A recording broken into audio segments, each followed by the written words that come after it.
quero reagir aqui a um vídeo do pastor Hernani Santos. Eu quero que você preste muita atenção, porque o que você vai ver e ouvir agora, isso vai mostrar claramente a diferença entre maturidade espiritual e infantilidade religiosa. O pastor Hernani Santos disse algo que pouca gente tem coragem de dizer. Ele falou o seguinte assim, eu orei pelos primeiros 300 paralíticos, eles se levantaram, mas caíram. Ou seja, o milagre não aconteceu. E sabe o que ele fez? Não culpou a Deus, ele não culpou o diabo, não fez show, não ameaçou sair da igreja, ele apenas passou a noite orando. O nome disso é maturidade espiritual. Eu vou soltar aqui o vídeo e quero que você assista um trechinho aqui comigo. Vamos lá. Uma vez aconteceu um milagre comigo e a mulher levantou e caiu. Os primeiros 300 paralíticos que eu orei, todos caíram. Eu ficava muito chocado no início do ministério, você não tem maturidade. E tem maturidade que é com o tempo. Isso se chama maturidade. E aí eu fui orar, passei a noite toda orando. Aqui eu preciso parar. Olha a lucidez desse homem. Ele reconhece que não teve maturidade no início. Ele reconhece que maturidade vem com o tempo. E hoje nós vivemos uma geração que quer resultados imediatos, quer milagres instantâneos, quer resposta automática. As pessoas querem autoridade espiritual sem processo. Só que maturidade não vem com microfone, ela vem com o tempo. E o pastor Hernandes aprendeu isso. E outra coisa importante, ele diz, Deus falhou? Não, ele não disse que Deus falhou. Ele disse que ele não tinha maturidade para entender. Isso é o temor que falta na igreja evangélica. Hoje nós temos uma geração que quer mandar em Deus. Se Deus não faz o que a pessoa quer, a pessoa fica frustrada, quer sair da igreja, ameaça, abandonar a fé, se revolta com todo mundo. Se Deus diz para ela não, ela vai questionar Deus. Se Deus demora, ela abandona. Se ela acha que Deus demora, ela abandona a fé. Mas a Bíblia diz em Isaías capítulo 55, versos 8 e 9, está escrito assim, porque os meus pensamentos não são os vossos pensamentos. Ou seja, Deus está falando o seguinte, olha, eu não sou funcionário do desejo de vocês. Vamos continuar o vídeo. E para você entrar no reino do sobrenatural, você tem que aprender a lidar com 3 coisas. Frustração. Primeiro, eu tenho controle sobre a minha fé. Eu não tenho controle sobre a fé das pessoas. Eu também não tenho controle sobre a soberania de Deus. Olha só, eu vou parar aqui. Ele diz uma coisa que é muito importante, isso aqui é ouro. Ele diz, olha, eu tenho controle sobre minha fé. Eu não tenho controle sobre a fé das pessoas. E nem sobre a soberania de Deus. Isso aqui é teologia pura. Isso é Romanos capítulo 9, versos 15 e verso 16. Terei misericórdia de quem eu quiser ter misericórdia. Ou seja, milagre não é produto do nosso controle, é uma expressão da glória e da soberania de Deus. E aqui, gente, vai entrar algo fundamental que a nossa geração, eu creio que precisa desesperadamente saber. A gente tem que aprender, nós precisamos saber quem nós somos e diante de quem nós estamos. Nós somos criação de Deus e não Deus. Olha, eu também ministro cura. Eu já vi pernas crescerem, centenas de pessoas terem colunas renovadas, tendo cirurgias canceladas. Uma pessoa atrás da outra sendo curada, pessoas que têm uma perna menor que a outra, chega na hora, a perna cresce. Até que uma mãe levou uma filha, uma menininha pequenininha, novinha menina, e ela mancava porque tinha uma perninha menor que a outra. E todo mundo esperando o milagre, porque estava acontecendo o tempo todo.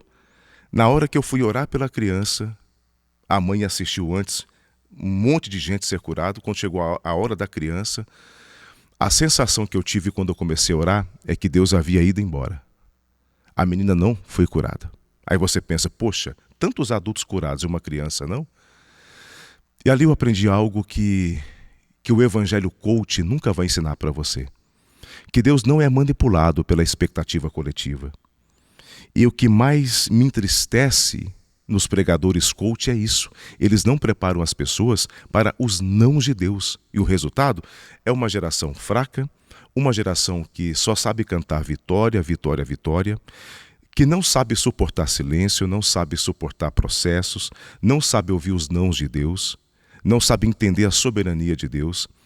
E é interessante que há gente que fala assim, não, Deus tem que me dar sim.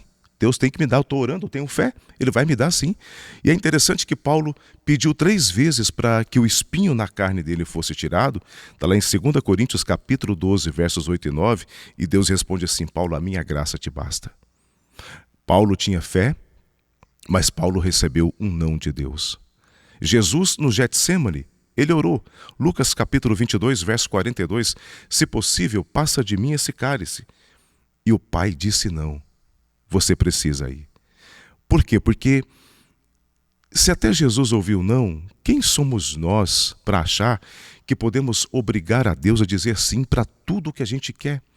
Para todas as nossas vontades, todos os nossos desejos, todos os nossos caprichos. Sabe, e ele fala mais uma coisa aqui interessante, ó. Eu não posso fazer nada por um doente, ele fala isso no vídeo, eu não posso fazer nada por um doente. Deus pode. Isso aqui é identidade ministerial correta. Ele diz, eu não posso fazer nada, eu sou um homem. O Evangelho Coach ensina o contrário. Ele ensina, você está no comando, você faz o seu caminho. E Jesus diz, não, eu sou o caminho. O coach diz, faça a tua vontade, escolha teu caminho. Mas Cristo fala, negue-se a si mesmo. Atos capítulo 3, onde Pedro declarou, no verso 12, por que olhais para nós como se por nosso próprio poder esse paralítico foi curado? Não é nosso poder. Não está nas nossas mãos, não é a nossa decisão, não é nossa unção. Não é a nossa performance, é Cristo. Ele é o dono de tudo, é o dono da vontade, é sempre Ele, é por Ele, para Ele, são todas as coisas. Quando a gente entende isso, ao invés de termos frustração, a gente tem uma escola de sabedoria, de maturidade. É isso que está faltando para a nossa geração. Quando Deus diz não para nós, é porque Ele sabe que alguma coisa está fora do lugar e o sim dele naquele momento seria o pior, ainda que eu ache que é o melhor. O problema do Evangelho Coach é que ele coloca o homem no centro. Ele ensina, você é o protagonista, você é imparável, você só precisa acreditar em si mesmo. Mas o evangélico bíblico diz totalmente ao contrário. O evangelho bíblico diz, olha, negue-se a si mesmo. Você quer seguir após mim? Então negue-se a si mesmo, tome a sua cruz, se sujeite a mim. Aí quando Deus deixa de ser soberano, a fé da gente vai ficar técnica.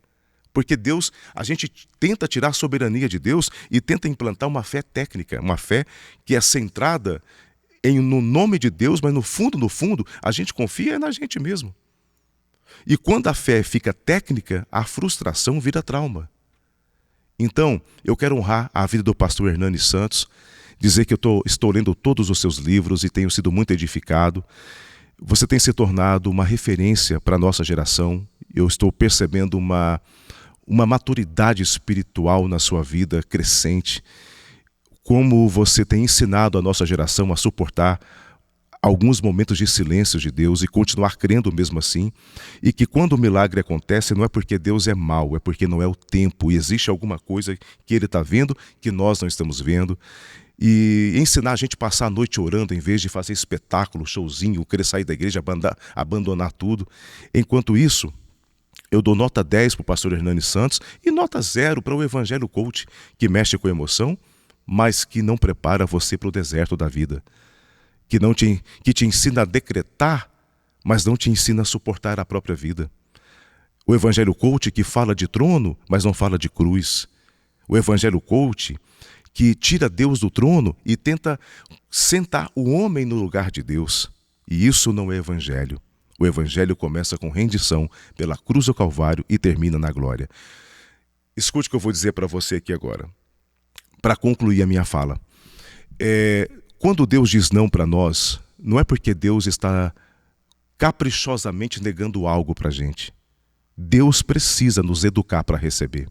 Deus precisa nos dar estrutura para receber algumas coisas. É como uma criança que pede ao pai um carro, mas ela não pode ainda ter uma carteira de habilitação para dirigir o carro. Se o pai der o carro para a criança que não pode dirigir, esse pai está sendo um bom pai ou um pai negligente? A mesma coisa é com Deus. Deus primeiro prepara um homem para depois usar o homem. Deus primeiro quebranta um homem para depois usar esse homem. É o que o pastor Hernani Santos está ensinando à nossa geração. Que bênção! Esse homem, na minha opinião, é um presente de Deus para a igreja brasileira. Que Deus conserve ele assim e que levante mais e mais homens de Deus usados poderosamente com a verdade do Evangelho. Deus te abençoe. Inscreve aqui no canal, ative o sininho, me diga o que você achou desse vídeo aí.